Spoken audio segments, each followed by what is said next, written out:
सभी मित्रों का बहुत बहुत स्वागत, अभिनंदन।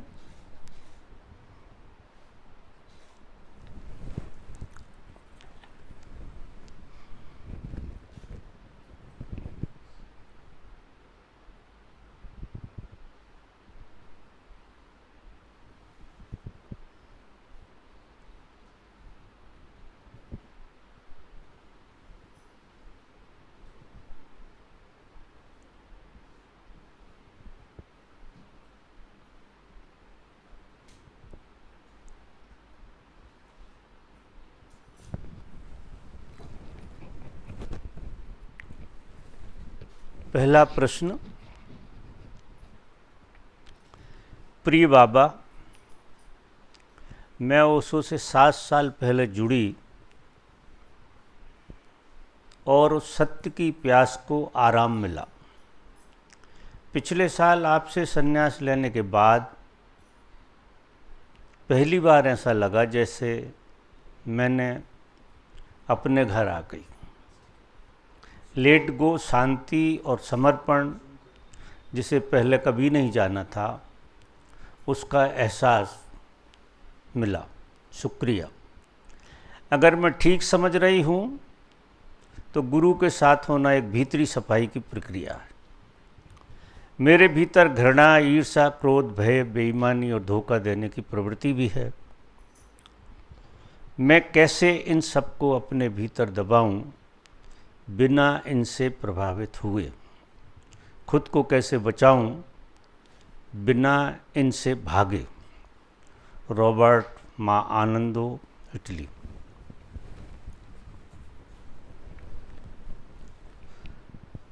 देखिए,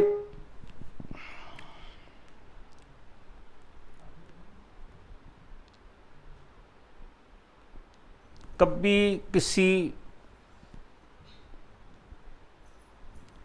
जीवंत व्यक्ति के आप प्रेम में होते हैं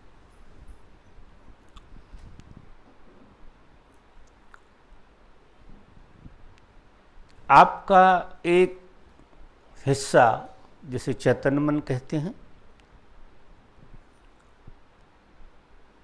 उस पर तुरंत असर पड़ता है और परिणाम जैसे भी लगने लगते हैं। लेकिन एक हमारा हिस्सा अचेतन है। अचेतन हिस्सा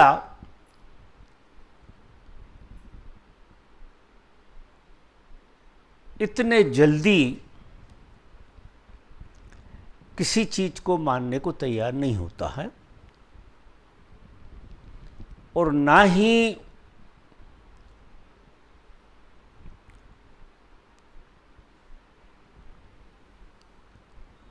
उस पर कोई दूसरे द्वारा प्रयोग किया जा सकता है। अचेतन हमारी संपदा है जिसे हम जन्मों से लेके आए हैं, और चैतन्य जो है हमने कमाया है इस जीवन में, पढ़ के, लिख के, लोगों से मिल के, समझ के, सत्संग से। इस पे असर बहुत जल्दी हो जाता है। बड़ी दुविधा में साधक होते हैं। किन्हीं क्षणों में उनके चित्त की अवस्था बहुत अच्छी होती है, बहुत अच्छी। वो चैतन्य मन में कहीं ना कहीं बुद्ध होते हैं। उनको कभी कभी ये एहसास हो जाता है, सत्य, प्रेम और आनंद, सब चीज़ों का अनुभव होने लगता है उनको चैतन्य मन में। लेकिन ये चैतन्य मन एक आंख की तरह काम करता है। एक आंख मिल गई आपको देखने की, जिससे आप अचेतन मन के कचरे को देख सकते हैं ठीक से, और वो सारी चीजें हमें दिखाई देने लगती हैं। इन्होंने पूछा है कि क्या उपाय है। देखिए, उपाय तो ध्यान के अलावा दूसरा कोई उपाय नहीं है। और एक उपाय ऐसा है कि जब भी आपके चित्त की दशा आनंदमय, प्रेममय, सत्यमय होती है, सब काम छोड़ के उस अवस्था को जीना। जब वो अवस्था बने तो आप सब कुछ भूल जाओ और उस अवस्था में उतर जाओ। जब आप उस अवस्था में उतरते हैं तो वो आपके अच्छे तन में जाकर काम करती है। इसलिए कभी भी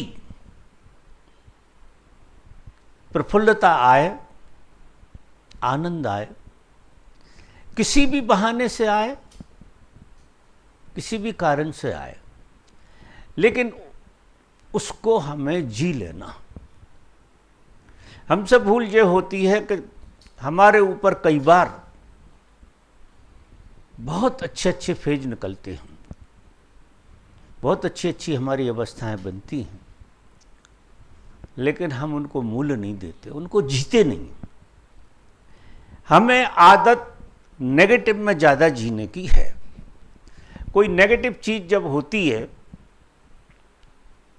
हम उसको बड़े संभाल के जीते हैं, टटोलते हैं, बड़ी मोहब्बत करते हैं और पास में रखते हैं। जब तक वो खुद ही ना छूट जाए तब तक हम छोड़ने तैयार नहीं होते।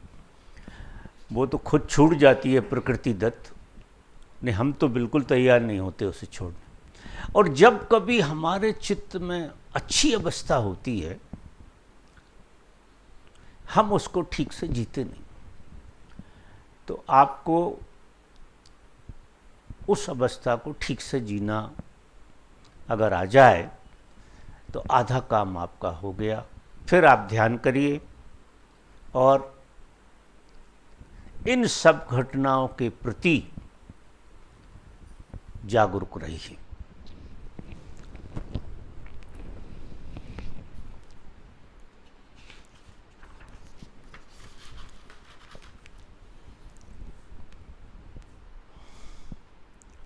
प्रिय बाबा प्रणाम। मुझ जैसे लोग जो सालों तक आप तक पहुंच नहीं पाते और आपके प्रवचन सुनकर ही किसी सूत्र का साधना पद्धति को जीने लगते हैं, और जब किसी परिस्थिति में उनके भीतर साधना संबंधी कोई प्रश्न उठता है जिसका उत्तर वो कहीं ढूंढ नहीं पाते, तो उस क्षण में मन इतनी मजबूती से खड़ा होता है कि सब साधना धरी की धरी रह जाती है और जीव सिर्फ मन की सुनने लगता है और नरक को जीने लगता है। उस स्थिति से वापस साधना में कैसे जुड़ा जाए, कृपया मार्गदर्शन करें।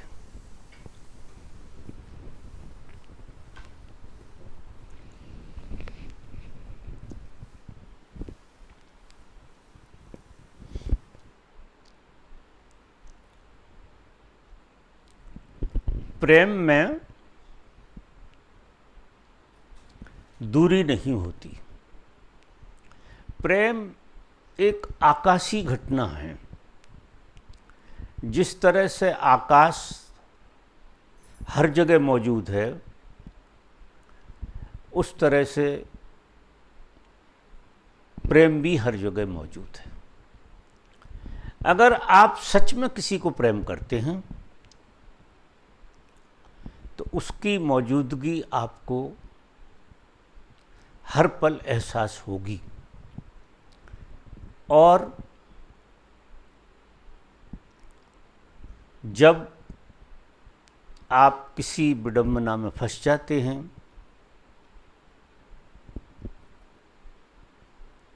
मानसिकता आपको घेर लेती है, उस समय आप उन प्रेम के क्षणों को याद करिए। अगर आप उन क्षणों को याद कर पाए तो सारा खेल भीतर का है। किसी भी प्रश्न का उत्तर, किसी समस्या का समाधान गहरे में हमारे भीतर से आता है, क्योंकि गुरु बाहर की घटना नहीं,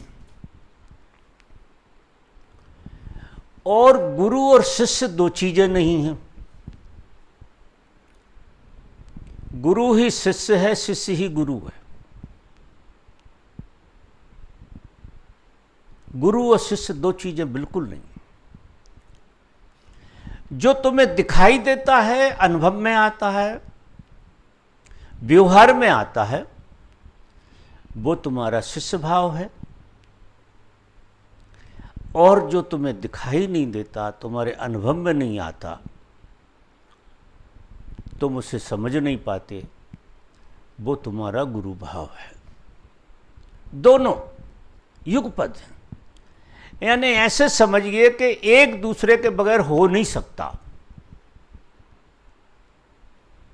ऐसा कोई प्रश्न नहीं है कि जिस प्रश्न के पीछे उसका उत्तर ना हो।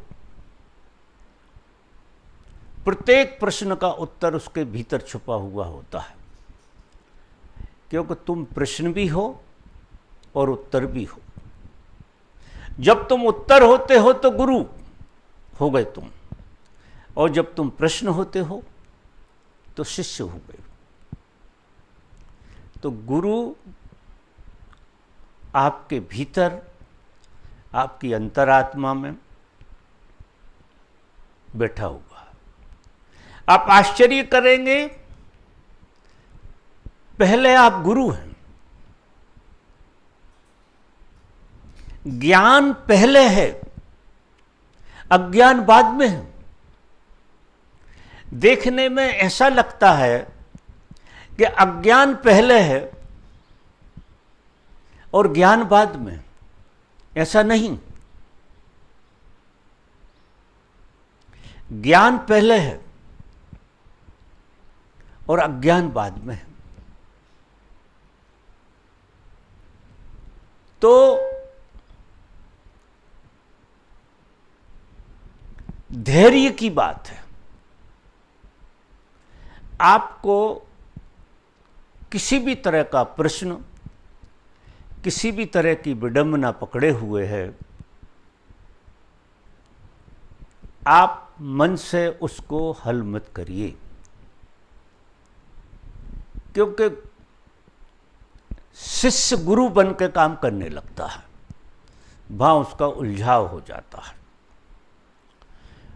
वो मन से समस्याओं को हल करने की कोशिश करता है। मन ही समस्या का दूसरा नाम है, इसलिए कभी भी समस्या हल नहीं हो सकती है। जब कुछ चित्त में इस तरह की बात फंस जाती है, विडंबना होती है, आपको धैर्य से चुपचाप हो जाना, धैर्य पूर्वक आप मौका दो आपके भीतर जो गुरु बैठा है उसको प्रकट होने का। आप मौका दो। आप कहां कहां गुरु ढूंढेंगे? प्रत्येक जीव के अंदर आत्मा मौजूद है, आत्मा ही गुरु है, और जाने अनजाने जीवन के जितने निर्देश हैं वो आत्मा से आते हैं। लेकिन व्यवहार के जगत में, यथार्थ के जगत में, व्यवहार हमें मन से करना पड़ता है। मन उन निर्देशों को तोड़ मड़ोड़ के ऊपर लाता है। मन क्या है? संसार का अनुभव। संसार में आपने अच्छा बुरा, मीठा कड़वा जो भी अनुभव किया है, उस सभी के जोड़ का नाम मन है। अगर गहरे में देखो, पूछें कि मन क्या है, तो मन डायरेक्ट में तो ऐसी कोई चीज़ नहीं है, लेकिन समस्त अनुभवों के जोड़ का नाम मन है। तो क्या करता है मन? जब आत्मा से उसे निर्देश मिलते हैं तो उन निर्देशों को अपने अनुभव से, जो उसने अनुभव किया है जीवन में, उसमें ढाल के समझने की कोशिश करता है। और जब वो इस तरह से ढाल के समझने की कोशिश करता है, उसमें सारा रंग अपना चढ़ा देता है। आत्मा का जैसे कुछ निर्देश बचा ही नहीं और चीज़ें सब बिगड़ जाती। इसलिए आत्मा के सीधे निर्देश को अगर सुनना है, हर घटना में आप चुप हो जाइए, शांत हो जाइए, अपनी अकल बिल्कुल मत लगाइए। कितनी बड़ी समस्या आपके जीवन में हो, आप अपनी अकल बिल्कुल मत लगाओ, चुप हो जाओ। चुप होकर जब आप बैठोगे, धीरे धीरे धीरे धीरे करते करते करते करते मन की परत डिस्कनेक्ट होने लगेगी और आपके भीतर से कुछ अलग तरह की सुगंध आना शुरू हो जाएगी। कुछ अलग तरह की समझ खड़ी होती है आपके भीतर से, और वो समझ एक प्रमाण है कि जब वो समझ आती है तो आप आनंद से नहा जाते हैं, आपको एकदम मस्ती छा जाती है। क्यों? कि समस्या जड़मूल से चली जाती है। समस्या इस तरह से, जिस तरह से लोग मिटाना चाहते हैं, उस तरह से कभी किसी की नहीं मिटेगी, क्योंकि समस्या तुमने नहीं बनाई। ये तुम्हें भ्रम है कि समस्या तुमने पैदा की है। समस्या इस जगत का स्वभाव है। इस जगत में जब तुम पैदा हुए तो एक समस्या के बीच में पैदा हुए। ये सब कुछ तुम्हें गिफ्ट में मिलता है। तुम आ गए यहाँ तो ये गिफ्ट मिलती है यहाँ, और गिफ्ट जो है हमेशा तुम्हारे काम की नहीं होती, दिखाई देती है, अनुभव में आती है। लोग कहते हैं कि बहुत अच्छी गिफ्ट मिली है आपको, आप बहुत सही कर रहे हैं, आप बहुत सही हो रहे हैं। लेकिन कुछ भी सही नहीं होता, सिवा दुख के कभी कुछ हाथ लगता नहीं। तो संसार के अनुभव में आपको स्पष्ट हो जाना चाहिए, बिल्कुल स्पष्ट हो जाना चाहिए कि संसार के अनुभव का नाम दुख है। और आशा ऐसी बनी हुई होती है कि संसार के अनुभव का नाम सुख है। जो बाहर है, जो अनुभव में आ रहा है, उसका नाम वो दिखाई देता है, मृग मरीचिका की तरह दिखाई देता है कि सुख है, जब तक हाथ में नहीं आता। हाथ में नहीं आता जब तक बड़ा सुख मालूम पड़ता है, लेकिन जब व्यवहार में आएगा तो परिणाम में दुख होंगे। तो ये बात बिल्कुल साफ हो जाए किसी को स्पष्ट हो जाए, संसार, व्यवहार, अनुभव, जितनी भी चीजें हैं, इनका परिणाम दुख की तरफ ले जाता। अगर ये बिल्कुल साफ हो जाए तो आपकी 50% समस्या हल हो गई। अब लोग कैसे प्रश्न पूछते हैं कि संसार में हम सुखी कैसे हो जाएं? अब यह प्रश्न बिल्कुल बेतुका है। तुम अंगारों पे खड़े हो और अंगारों पे तुम शीतल हो जाओ, ये संभव नहीं है। अंगारों पे कोई शीतल नहीं हो सकता है। अपनी सहन शक्ति बढ़ा सकते हो। यहां संसार में लोगों ने क्या किया, अपनी सहन शक्ति बहुत बढ़ाई, अंगारों पे खड़े हो जाती हैं। सहन शक्ति की इतनी प्रैक्टिस कर रखी है जिसका कोई हिसाब नहीं, और अंगारों पे खड़े रहते हैं। अब तो नृत्य भी करते हैं लोग अंगारों पे, सहन शक्ति इतनी बढ़ा ली है।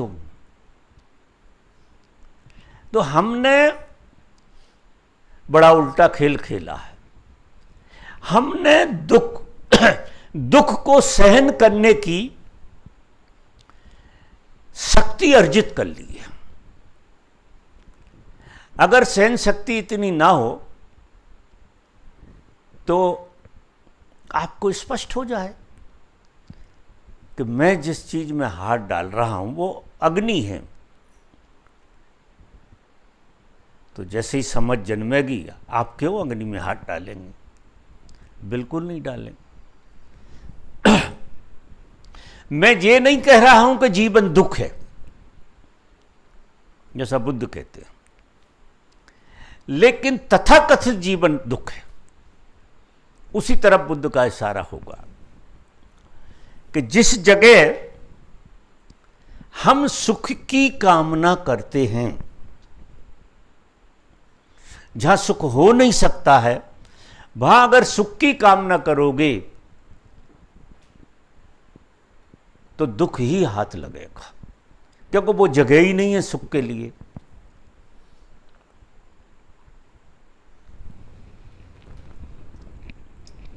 मेरा कहने का मतलब ये है कि जो फालतू के प्रश्न दिमाग में पैदा मत करो। तुम यहां सुखी हो ही नहीं सकते, ऐसा तुम बिल्कुल पक्का मान लो। तो क्या हो जाएगा, सुखी होने की जो आशा है वो आशा बहुत परेशान करती है। हमने इस संसार में सुखी होने की गजब की आशाएं बांध रखी हैं। वही हमें सिखाया जाता है हमारे माँ बाप से कि तुम पढ़ लिख जाओ, नौकरी करो, पैसा कमाओ, सुखी रहोगे। अब सब झूठ बोलते हैं, वो खुद सुखी नहीं रहे। पैसा कमाया, नौकरी करी, लेकिन सुख आता आया नहीं। और इतनी अकल भी नहीं है कि वही बात बच्चों को सिखाती है, वही बात अड़ोसी पड़ोसी के कहते हैं कि ऐसा कर लो सुख मिलेगा।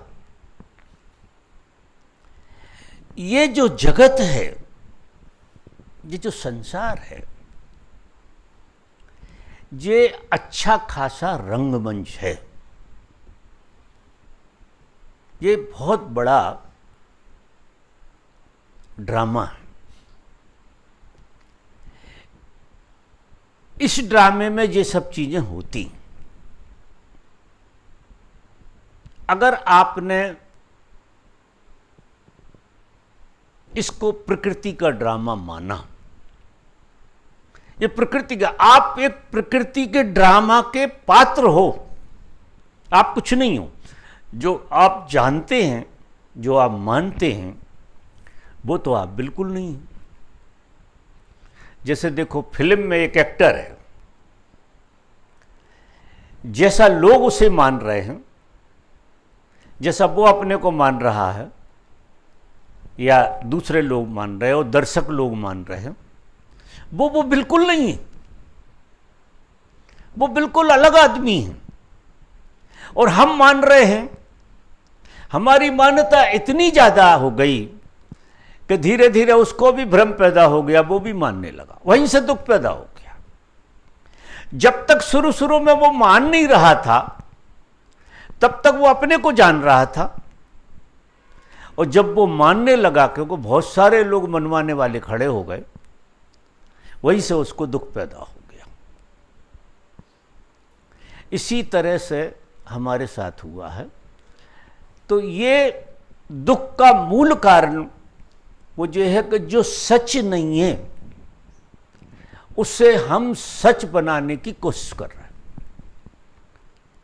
संसार एक ड्रामा की तरह है।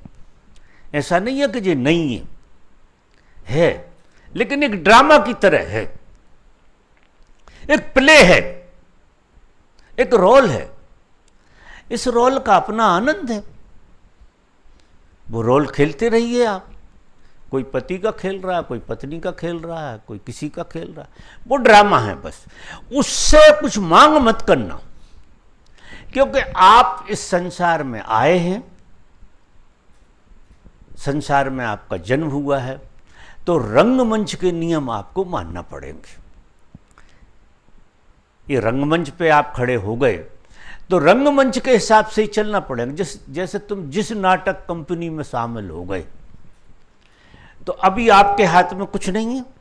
नाटक कंपनी के रोल, वो नियम आपके लागू हो गए, वो आपको मानना पड़ेगा। हमारा जन्म हुआ, हम एक रंगमंच पे आ गए, और रंगमंच पे हमको रंगमंच के सारे नियम मानना पड़ेंगे, लेकिन जानते हुए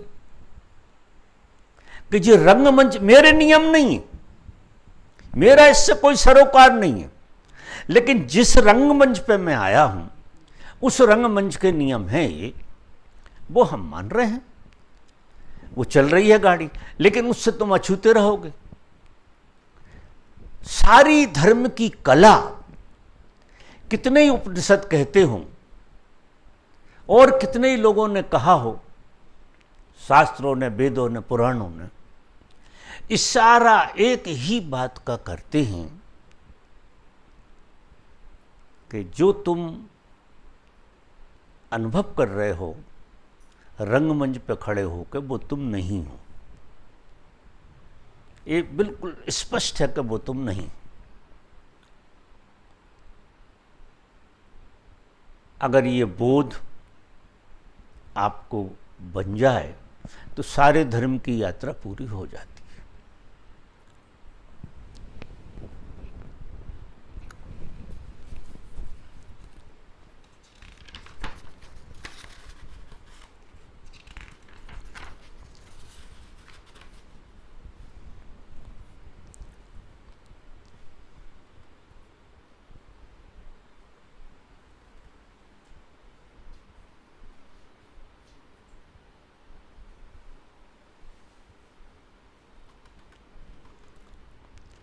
बड़ा अच्छा प्रश्न किया है। नाम नहीं लिखा है, पता नहीं क्यों नहीं लिखा है नाम।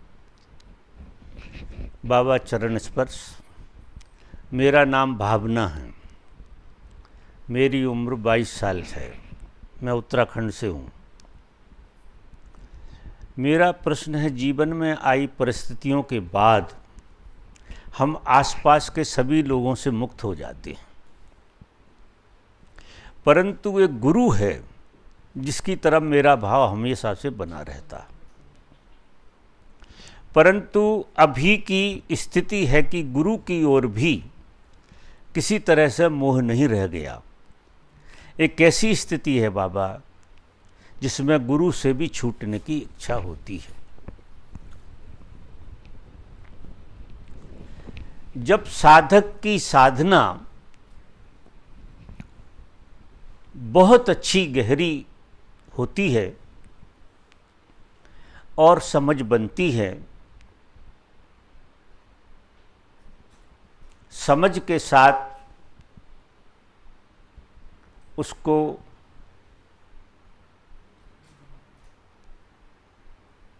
किसी से भी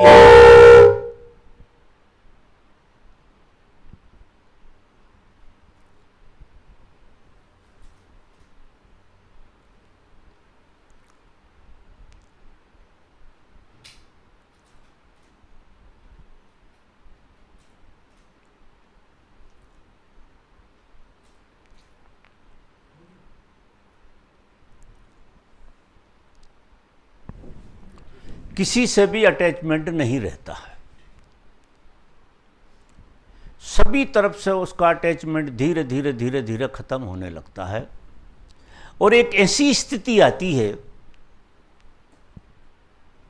कि गुरु के प्रति भी उसका अटैचमेंट कम होने लगता है।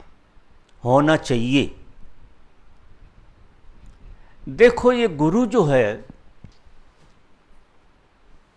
काम चलाऊ चीज है, एक कैटेलिक एजेंट है, काम चलाऊ चीज है, स्थायी नहीं। गुरु भी स्थायी चीज नहीं है। जो बाहर आप अनुभव कर रहे हैं, व्यक्ति की तरह जिसे देख रहे हैं, व्यक्ति की तरह जिसे मान रहे हैं, वो आपको आपके गुरु से पहचान करा देता है। सच्चा गुरु तो आपके भीतर बैठा है। ऐसा कोई व्यक्ति नहीं है। शुरू में मैंने कहा गुरु और शिष्य दो नहीं है। गुरु आपके भीतर बैठा। जब आपके भीतर गुरु की पहचान बनना शुरू हो जाती है तो बाहर के गुरु से मोह कम होने लगता है और अंतिम बंधन गुरु ही है। ये भी आप साफ समझना। कई लोगों की स्थिति बहुत अच्छी हो जाती है, फिर भी वो गुरु से मुक्त नहीं हो पाते। उनका इतना साहस नहीं होता है कि सब चीजों से मुक्त हो गए, लेकिन गुरु से भी मुक्त होना। लेकिन जैसे जैसे आपका अंतरात्मा का गुरु आपके भीतर से काम करना शुरू कर देगा, बाहर का गुरु धीरे धीरे धीरे धीरे करते करते करते करते विदा हो जाएगा। क्योंकि बाहर गुरु जैसी चीज थी ही नहीं। भीतर का गुरु ही प्रतिबिंबित हुआ था बाहर। आपने किसी व्यक्ति पे आपके भीतर के गुरु को प्रतिबिंबित कर लिया था, क्योंकि वो शून्य था तो पहले दिन से ही नहीं। गुरु पहले दिन से ही नहीं होता है शरीर रूपी। एक खाली फ्रेम थी, मात्र खाली फ्रेम। उस खाली फ्रेम में आपने क्या किया कि आपके भीतर के गुरु को वहां प्रक्षेपित कर दिया। उसका नाम ओशो हो गया, नानक हो गया, कुछ भी हो गया, लेकिन आपने आपके गुरु को प्रक्षेपित किया। जैसे जैसे आपके भीतर आपका गुरु प्रकट होने लगता है, प्रक्षेपण दूर होने लगता है। क्योंकि वो तो खाली फ्रेम थी, वो पहले दिन से ही नहीं थी, सिर्फ हमने मानी थी। जब कोई व्यक्ति जाग जाता है, ज्ञान को उपलब्ध हो जाता है, वो होता ही नहीं, वो खाली फ्रेम होती है। और शिष्य लोग उस खाली फ्रेम पे अपने भीतर के गुरु को प्रक्षेपित करते हैं। और जो जितना ज्यादा प्रक्षेपित करता है, अपनी अपनी भावनाएं हैं, अपनी अपनी कामनाएं हैं, वो उसको उस तरह से जीता है। तो कई लोगों का तो ऐसा होता है कि वो प्रक्षेपण को तोड़ नहीं पाते। वो कहते हैं ऐसे, जैसे भक्त की क्वालिटी के लोग हैं, वो इस प्रक्षेपण को बिल्कुल नहीं हटाएंगे। वो कहेंगे यही सत्य है, इससे आगे कोई यात्रा नहीं। गुरु की जय जयकार करो, नाम जपो और मौज करो। लेकिन संकट नहीं टला उनका। टाइम बीइंग के लिए वो आनंदित होंगे, लेकिन जन्म मृत्यु के बंधन से मुक्त नहीं होंगे। क्योंकि जन्म मृत्यु के बंधन से मुक्त होने के लिए आपको टू बी अलोन, बिल्कुल अकेला होना, किसी सहारे की जरूरत नहीं। ऐसी अवस्था आती और अगर कहीं इस जगत में गुरु है तो सबसे ज्यादा आनंदित होता है जब तुम उससे मुक्त हो जाते हो, बिल्कुल मुक्त हो जाते हो। सबसे ज्यादा आनंद उसे आता है कि अब तुम प्रक्षेपण नहीं कर रहे फ्रेम पे, अब तुम सीधा सीधा जी रहे। अब अगर तुम देखते हो तो निराकार दिखता है तुम्हें उसकी तस्वीर में भी। जो भी तुम्हें फिर दिखाई देता है, जहां से गुरु विदा होता है वहां से सारे प्रक्षेपण विदा हो जाएंगे, कोई भी प्रक्षेपण नहीं होगा। आप फिर चीजों को सीधी देखें, क्योंकि आपने गुरु को सीधा देख लिया, निराकार में देख लिया। क्योंकि गुरु उसी दिन ज्ञान को उपलब्ध होता है, उसी दिन निराकार हो जाता है। वो आकार जैसी चीज होता नहीं। हम आकार में फंसे रहते हैं, लेकिन वो संसार के आकार में फंसे रहने से उस आकार में फंसा रहना ज्यादा अच्छा है। क्योंकि गुरु की एक बात है कि वो फंसा के नहीं रखता, बांध के नहीं रखता। तो बांध के नहीं रखता तो तुम्हें गुरु पर संदेह भी आएंगे निश्चित, क्योंकि उसने तुम्हें हिप्नोटाइज नहीं किया, पकड़ के नहीं रखा है। ऐसा कोई शिष्य नहीं है जो गुरु पर संदेह ना आता हो, आता ही है। टाइम बीइंग के लिए आता है, लेकिन आता है, ये होता है। क्योंकि मन जो है वो संदेह प्रक्षेपित कर देता है, क्योंकि आप उसको व्यक्ति की तरह मान रहे हैं। और जब तक गुरु में व्यक्ति दिखेगा, जब तक संदेह रहेगा ही, जाएगा नहीं।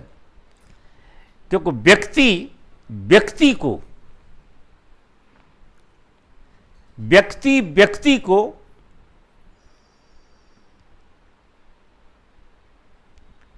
निराकार में देख नहीं सकता, कोई उपाय नहीं। अगर व्यक्ति को व्यक्ति दिखता है तो मन का खेल है। व्यक्ति को व्यक्ति तो सिर्फ मन ही देख सकता है, आत्मा किसी को व्यक्ति रूप में नहीं देखती है। आत्मा के लिए कोई व्यक्ति होता नहीं, वो आनंद रूप में देखती है, निराकार रूप में देखती है। इसलिए जिनने पूछा है, अगर उनकी अवस्था बहुत अच्छी है तो उन्हें डरने की बात नहीं है, ये विडंबना नहीं है, ये अच्छी शुरुआत है। आप जियो। अगर आपके भीतर से गुरु प्रकट हो रहा है तो बाहर का गुरु आपका विदा हो रहा है।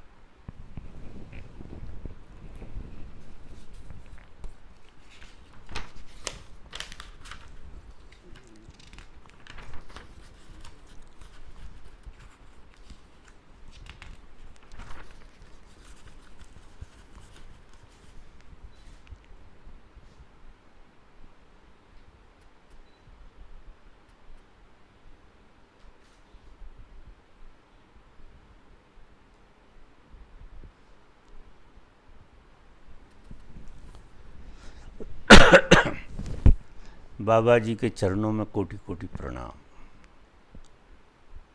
ये कोई प्रेम भावना सिग्नोरी से हैं।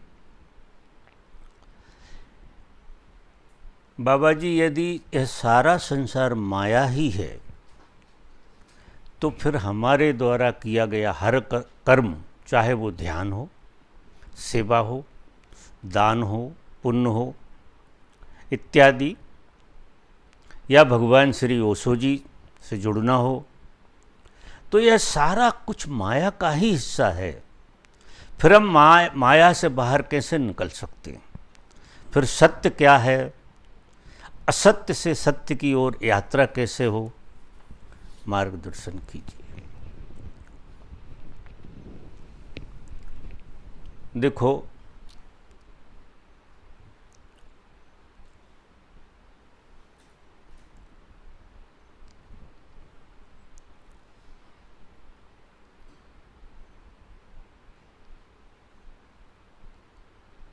आप जिस ढंग से संसार को देखते हैं,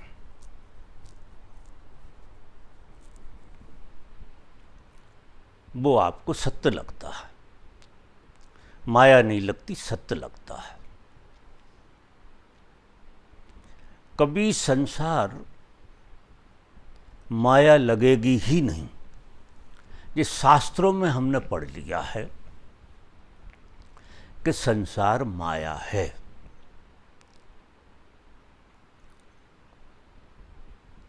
और मन उसी तरह की व्याख्या कर लेता है, ऐसे प्रश्न खड़े कर लेता है कि संसार माया है और सब कुछ माया है, ओशो भी माया है और आपका होना भी माया है। निश्चित आप बाहर कहाँ से रहेंगे? अगर ये संसार माया है, ऐसा सच में जान लिया, सच में, तो आप माया के बाहर हो जाएंगे। जिस तरह से कोई व्यक्ति स्वप्न को स्वप्न की तरह देख लेता है, जब आप स्वप्न देखते हैं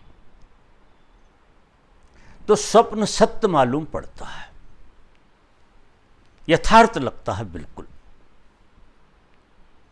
जब आप जाग जाते हैं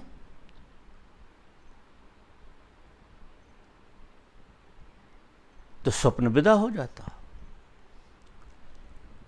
तो ये संसार, इसे माया मत कहो। या तो ये है या ये नहीं, दो ही बातें। मन से देखोगे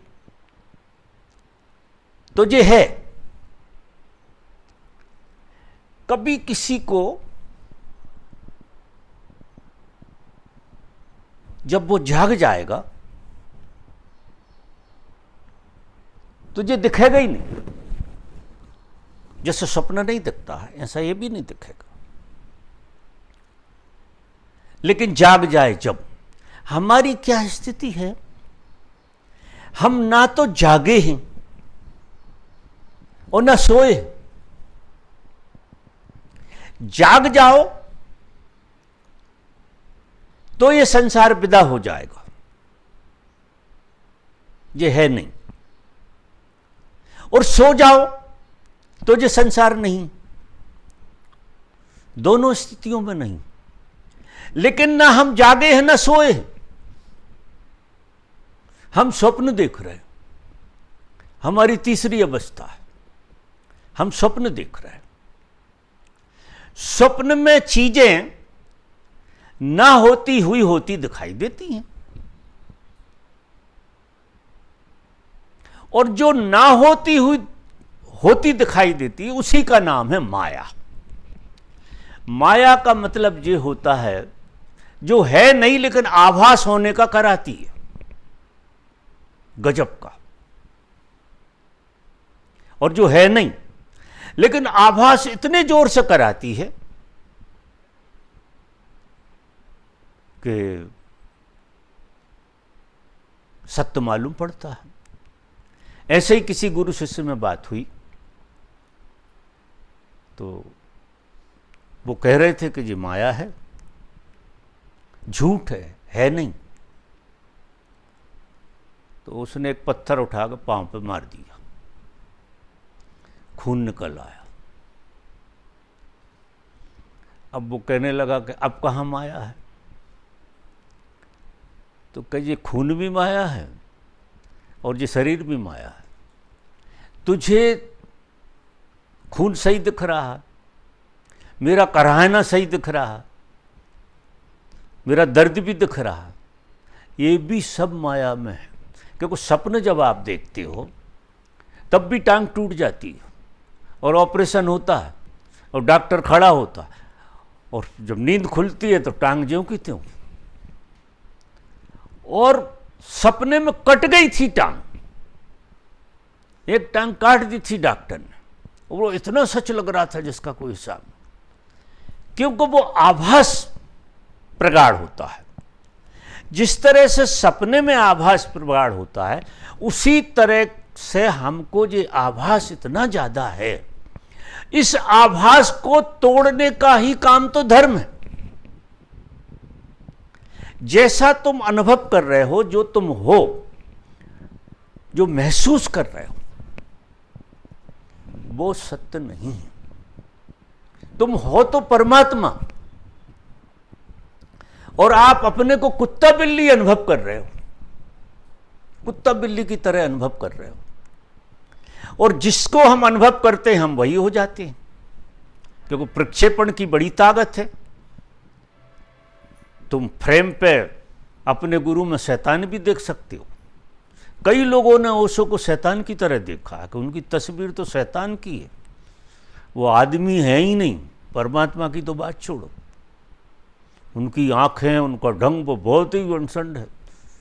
उनके प्रक्षेपण, उनने उस तरह से प्रक्षेपण किया, हमने उन्हें भगवान की तरफ प्रक्षेपण किया। ना हम सुखी हो पाए, ना वो सुखी हो पाए। जब तक हम प्रक्षेपण के बाहर नहीं आते, तब तक हम बंधन से मुक्त नहीं हो सकते। हम प्रक्षेपण के बंधन में बंधे। पहला प्रक्षेपण तो यह है आपका होना। आप हैं नहीं, लेकिन आप इतना जोर से एहसास करते हैं अपने होने को, इतना जोर से एहसास करते हैं, और चारों तरफ से उसकी गवाहियां मिलती हैं। अब इस खेल में से बाहर जाना तभी हो सकता है जब तुम न हो, तुम्हारा होना तुम्हारे लिए झूठा हो जाए। अगर तुम तुम्हारे लिए झूठे हो गए तो तुम्हारे लिए ये सारा संसार झूठा हो गया, केवल आभास। तुम सिर्फ आभास हो होने का, हो नहीं लेकिन होने का आभास हो। इस संसार भी पूरा का पूरा होने का आभास है। जब गहराई पकड़ोगे तो ये गायब हो जाएगा, और थोड़े से नींद में आओगे ये प्रकट हो जाएगा। ये प्रकट होता रहता है और खोता रहता है। कभी कभी तुम अपनी अवस्था में आते हो और ये सारी चीजें गायब हो जाती हैं, और कभी कभी तुम प्रक्षेपण की अवस्था में ज्यादा चले जाते हो। अब यहां कोई सुंदर है, कोई कुरूप है, कोई काला है, कोई गोरा है, ये सारे के सारे हमारे प्रक्षेपण हैं। कोई कोई है ही नहीं, खाली फ्रेम है। मजा देखो, आईने हैं सब, उस आईने में हम अपनी तस्वीर देखते हैं। अब इतना झूठ का खेल है, सब आपस में झूठ बोलते रहते हैं, जो है नहीं उसकी गवाही देते हैं।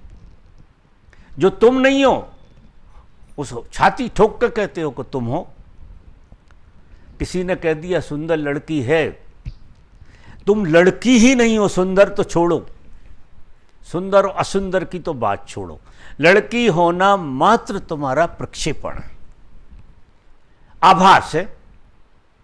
क्योंकि ये संसार पूरा का पूरा आभास से चल रहा है। इसको अपन माया कहते हैं, और इससे बाहर निकलने का एक ही उपाय है,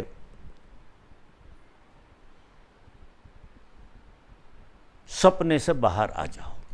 अब सपने से बाहर कैसे हुआ जाए, वो बड़ा बात पूछी है उन्होंने। तो एक सूत्र है जो कहता है यहां से चलो, तुम्हें भूख लगी है, तो तुम भाषा क्या बोलते हो कि मुझे भूख लगी है। ये भाषा गलत है। अगर मुझे भूख लगी है तो मेरे होने का प्रक्षेपण चढ़ गया उस पर। अगर इतना सा देखो कि भूख लग रही है, भूख हो रही है, प्यास लग रही है। तुम्हें तो ना कभी भूख लगती ना कभी प्यास लगती है। शरीर को भूख लगती है, शरीर को प्यास लगती है। शरीर हो रहा है, तुम कभी हो नहीं रहे।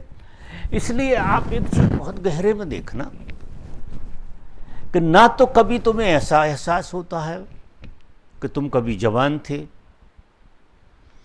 न ऐसा एहसास होता है कि कभी तुम बूढ़े थे, न ऐसा एहसास होता कि कभी तुम मरे थे। अगर स्वस्थ हो गए तो ऐसा एहसास भी नहीं होता कि कभी तुम बीमार थे, क्योंकि ये चीजें हो रही थी, इसमें तुम कहीं नहीं थे। ये सारी चीजें हो रही थी। चीजें होती हैं, करता कोई नहीं। चीजें होती हैं जो प्रकृति के नियम में। प्रकृति जिस रोल को जी रही है उसमें होने का रोल जबरदस्त है। यहां करने वाला कोई नहीं है, यहां चीजें हो रही। आदमी को छोड़ के पूरी प्रकृति होने की भाषा जानती है। वो बोलती नहीं है क्योंकि हो रही है, कर तो रहे नहीं है। भाषा आई कहां से? करने की बात से भाषा आई। जब आपको ऐसा लगा कि मैं पानी पी रहा हूं, अब ये परिभाषा जुड़ गई कि मैं पानी पी रहा हूं, ये परिभाषा हो गई। यहां से उपद्रव पैदा होगा, यहां से तुम्हारे होने का एहसास बढ़ेगा। इस तरह से जियो। चीजें हो रही हैं, बातचीत हो रही है, खाना हो रहा है, बनाना हो रहा है। अब मैं बना रहा हूं, बनाना हो रहा है, बना कोई नहीं रहा। वो प्रकृति के आयोजन में हंसना हो रहा है, रोना हो रहा है, दुख हो रहा है, सुख हो रहा है। चीजें हो रही हैं, कर कोई नहीं रहा। इस सूत्र से भी अगर कोई शुरू करे तो प्रक्षेपण के बाहर आ जाएगा। फिर उसे प्रक्षेपण अपने होने का नहीं होगा। और जिस मात्रा में हमें अपने होने का प्रक्षेपण होता है, उसी मात्रा में जिस संसार के होने का प्रक्षेपण होता है। हमारे होने का प्रक्षेपण जैसे जैसे कम हो जाएगा, संसार के होने का प्रक्षेपण वैसे वैसे कम हो जाए, और तुम मूल रूप में जो हो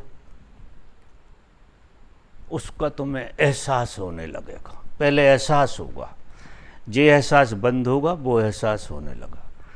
फिर जिस तरह से इस एहसास के होते होते तुम जे हो गए, उस एहसास के होते होते वो हो जाओगे। ठीक।